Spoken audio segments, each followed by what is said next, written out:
Hello guys, this video will show you how you can use modifiers. So just pop on over here, and by default you won't see all this. Let me create, for example, a box.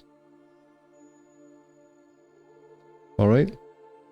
And so you can left click here, let me zoom in for you, and then you can make sure show buttons is on here. And you can click on configure modifier set. Alright, so simply what you do here is you can have different kind of pre-made and custom groups here, which you can save or delete. You can go ahead and increase number of buttons, and you can go ahead and simply find what you want right here and then drag it where you want it to be. So by what I have here is the ones I use most often: edit poly, turbo smooth, symmetry, smooth, FFD, and then others right here.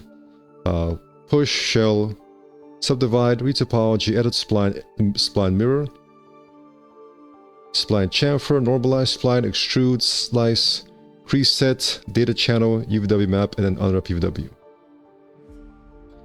Keep in mind, guys, you can also set the modifiers to be applied to a hotkey as well. For example, I've got the tilde key set to edit poly. So if you see me just applying that to edit poly very quickly, I'm just using the tilde key. And that's pretty much the only modifier I have set to a hotkey. You can go into customize, and then a hotkey editor, and right here I'll press tilde, and then we'll see what's happening here.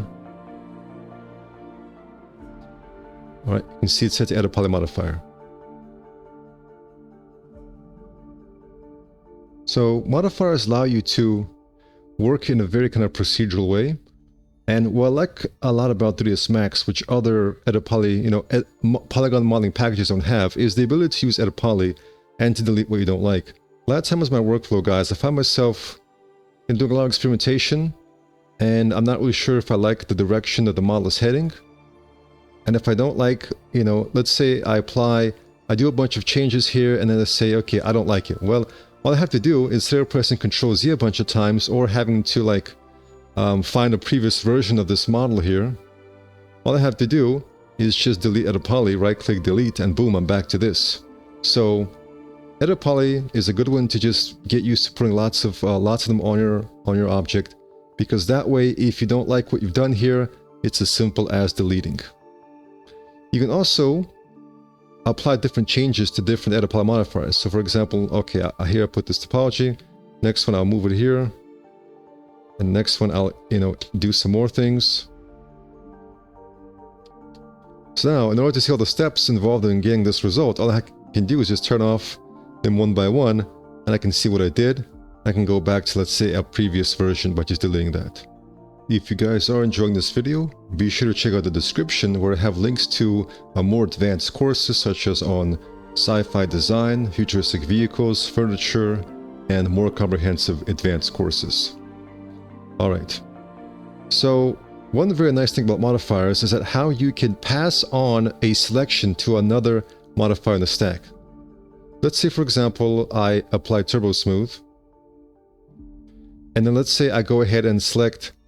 Now there are specific modifiers for this called, for example, special select modifiers. So for example, we have poly select. So this is a modifier just for selecting things. But as you can see, we can't really do any modeling on it. However, guys, for most times I prefer just to use edit poly because it has those same capabilities and then more. So I'll select this, and I can apply soft selection. And now with this selected, guys, I'm not exiting out of here. I can go into subobject level. Essentially, guys, the way it works, you have your main modifier right here, and then you go into subobject levels to select vertices, edges, polygons, and more. So now with this selected, guys, I will now apply, let's say, a noise modifier. Let's make some changes here. Let's increase strength of this noise.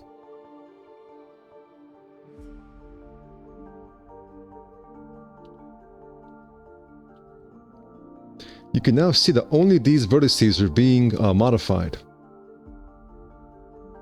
So if you ever need to do something, guys, on a particular part of the model, you can go ahead and just use this technique. You can just kind of have some noise there, for example. All right. So This is also very cool for modeling because let's say I have a box, and let's say I have a bunch of segments here. And I have a little test we can do, a little quiz in this course later on in the future video about how you can kind of put all things you've learned into practice making a basic model. But let's say I only want to twist this, a part of this. Now I'll apply the twist modifier. Let's have the appropriate axis.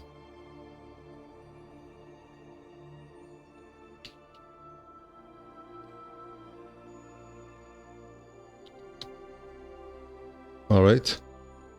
And I can now change some things here. I can have the twist occur. I'll go here in the center and I'll move it right here. And the twist will start to occur right here, guys. So just like that, guys, I can have the twist appear only in a certain part of my model.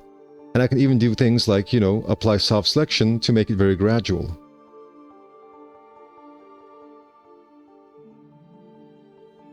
But if I'm going to do that, I'll need to, of course, change the center so that it starts, for example, right here. Just like that, guys, I have this very nice gradual transition. And as you can see, it can be a very powerful application.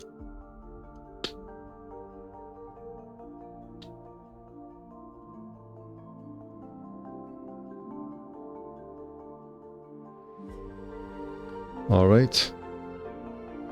Here, for example, I can just add support loops for the sharpening.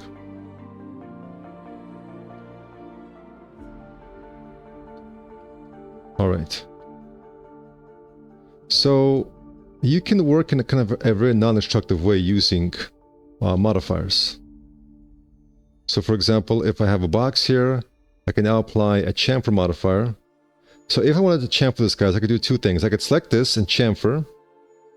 You can hold down Alt and move your mouse left and right to increase segments and let go of the left mouse button.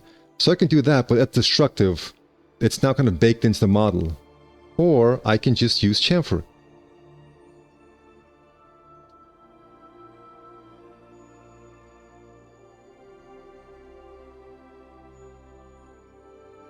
And now I can just kind of change it on the fly, like so.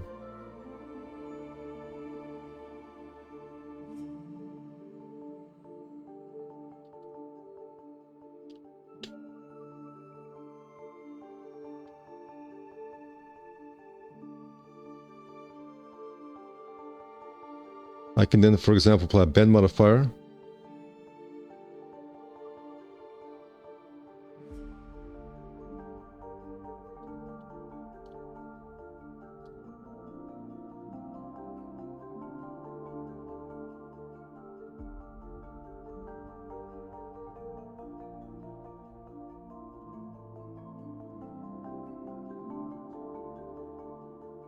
Right, so then we can, for example, turbo smooth. And just like that, guys, all of this is done procedurally. Nothing is being baked in here, which means you can always go in here and modify things very quickly. So the modifier workflow allows you to do many things. And there's a lot of nice tips and tricks you can do, a lot of nice workflows. For example, I could model something like this. All right, and then, you know, make some modifications.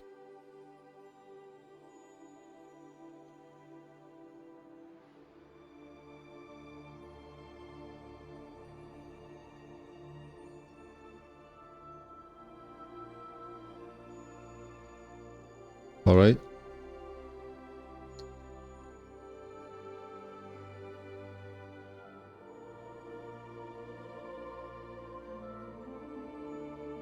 All right, so I keep things very simple. And then, for example, I can apply shell to provide thickness. I like to apply also symmetry. Now, what I recommend, guys, if you're using 3ds Max here, is to separate the shell separate the shell and symmetry with edit poly. And don't do anything with edit poly. Don't make any edits here, but just gonna put edit poly between there, because sometimes I find that when you have shell and symmetry together, depending on if you have mesh topology, it can cause a crash or things like that. So always like separate shell and symmetry. All right. And then let's say, for example, we have a test length modifier. And what this would do is just kind of add density here. And then we have turbo smooth. And just like that, guys, you get this kind of result from a very simple mesh like this. So all you have to do is just modify a few things here, and you get a much more complex result. And this opens the pathway for many interesting modeling solutions here, and many interesting design techniques.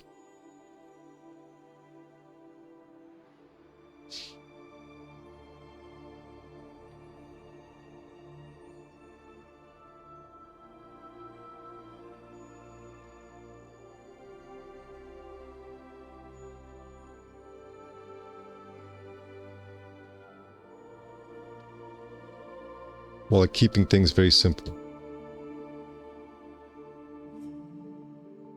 Another one that I really like is to, instead of using test late, I use data channel. And I'll just go ahead and load this up. Alright. I'll use open subdiv 2 and then turbo smooth.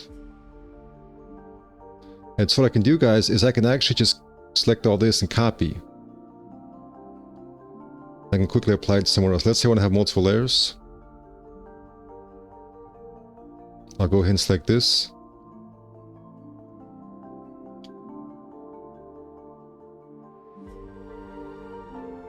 Alright, and I can just paste all that, and then it's on this object as well.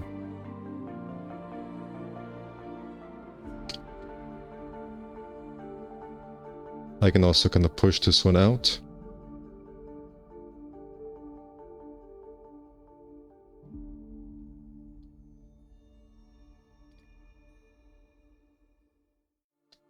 And just like that, guys, you get very cool results without even trying. Very complex results.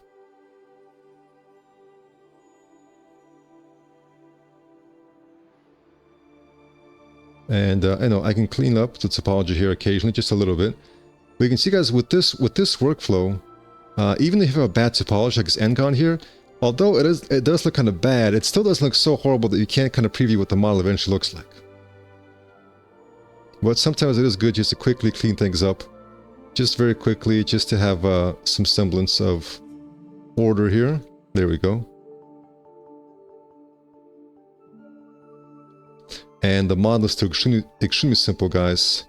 And, you know, sometimes when you're ready to just go ahead and add further details, you can go ahead and apply on top of the shell.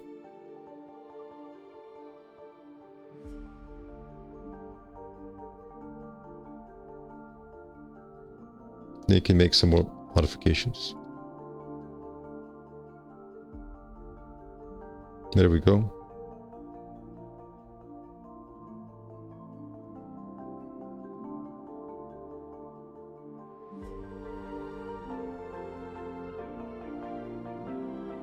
Alright, guys, and one more thing you may be wondering is, how do I quickly turn this on and off? And that is right here, show end result. So definitely, guys, I think a really good hotkey for that is, as you can see, space. So just before I go here, I'll go into hotkey editor. I will go ahead and say hotkey space. Alright. And that is show end result in the main user interface ribbon modeling. Alright, guys, that's how you can use, that's the beginnings of how you can use the modifiers. Thank you for watching and take care.